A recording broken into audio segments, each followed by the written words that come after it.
Alright, ito naman yung kay Senator Bato de la Rosa tsaka kay Castro, yung mainit kagabi, no? Ewan ko kung napanood nyo po ito. So, panoorin ho natin at bigyan natin ng reaction o komento. Panoorin ho natin. Senator Bato ay dapat kasuhan. Ma'am,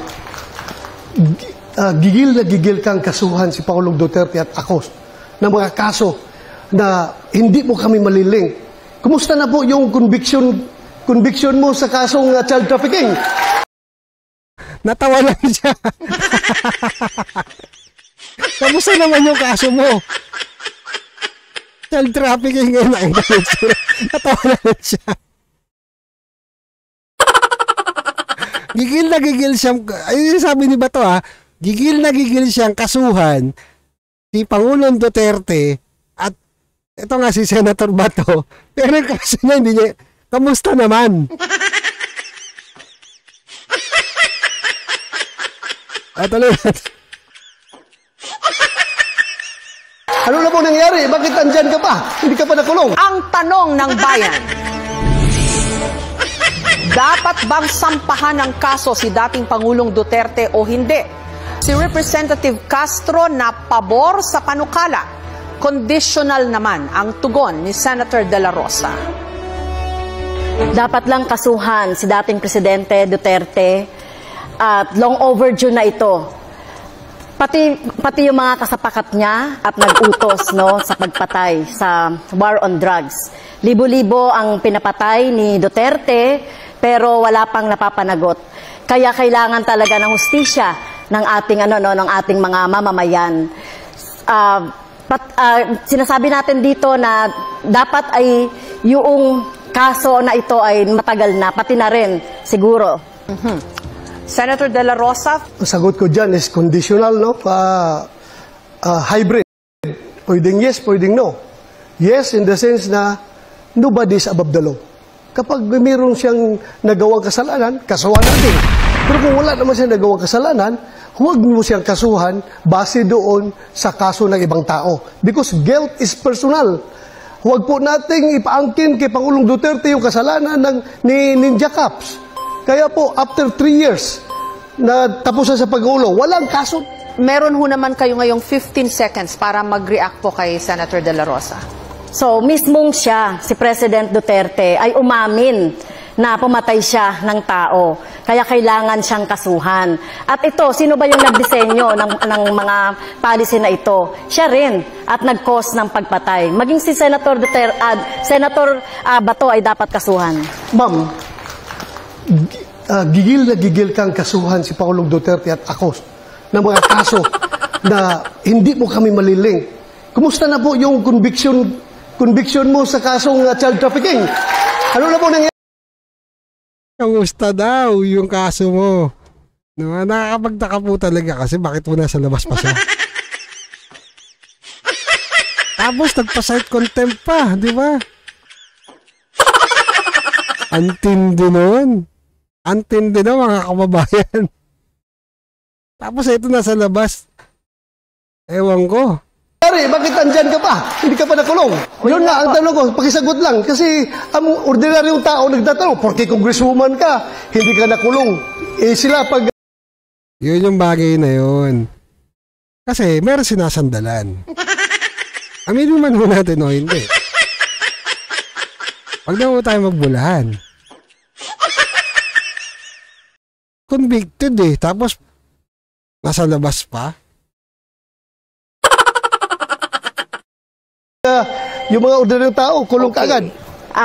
Kung ito po ay nasa Kongreso, ay out of order ko po dahil wala siya sa tanong. No? At ang ginawa po natin na pagre-rescue, tama lang po yung ginawa ko na pagre-rescue sa mga teachers, sa mga bata na biktima ng mga harassment, intimidation at threat doon sa sinasabi ni Senator Bato na kaso.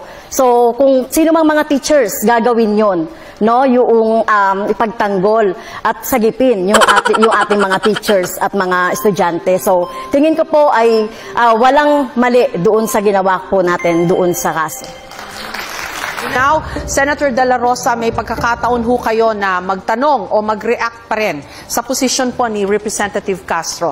15 seconds po. Ano pong riskyo na pinagsasabi niya? Na yung mga parents ng mga bata mismo ay galit na galit sa kanya. Bakit ginamit niya yung mga kabataan para sa kanilang kapakanan? Walang riskyo nangyari doon. In fact, konbiktado ka sa kaso eh. There was no riskyo. Well, yung sinasabi naman po ng mga magulang na galit sa akin, ay ito ay gawa-gawa lang ito. Ito mga magulang na ito. So kung titignan natin yung mga magulang ng mga bata na talagang involved doon sa pag-aaral ng mga bata doon sa Lumad School, ay talagang nangihinayang sila doon sa pagsasara ng mga eskwelahan ng mga lumad dahil alam naman natin kulang talaga sa serbisyong pang-edukasyon ang mga lumad, so talagang sila ay hinayang na hinayang at sinisisi ang gobyerno ng Duterte. Maraming salamat po kay Representative Castro. Nakapakinggan niyo yung mga kababayan. So gawa-gawa lang daw yun. Ibig sabihin mali yung korte. Mali yung korte, mali yung mga taong, di ba, nagrereklamo laban sa kanya. So, ganun-ganun lang yun. Yun yung malaking tanong nun, bakit nandiyan ka pa, convicted ka, di ba? May resulta. May resulta yung kaso niya. Yun yung malaking tanong doon. Tapos gigil na gigil, itong si Franz Castro, nakasuhan si Pangulong Duterte tsaka si Bato de la Rosa. Pero hanggang ngayon, ilang taon na bumaba sa desisyon si Pangulong Duterte, di ba, si former president, at si Senator Bato nandiyan pa din sa Senado, bakit hindi nila kinakasuhan? Yun po yung bagay na malayo. Anong ibig ko sabihin, malayo? Napakalayo po kasi pagka hindi po abogado. Halal kayo ng halal kasi ng ano eh. Alam niyo, sabi ko sa inyo mga kababayan, piliin ho natin maigi. Hindi lang ho yung, nilagay lang ho yung pangalan dito na ganun. Hindi naman ho natin alam kung ano yung tinatakbo niya, ano yung plataforma niya, ano ba yung adikain niya, ano ba yung, di ba? Advokasya niya. Binoto na ho natin kagad.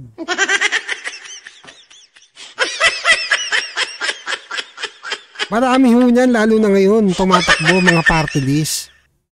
Ang dami niyan. Matatawa ka na nga sa mga pangalan ng iba eh. Wala naman nire-representa, no, na mga kababayan natin.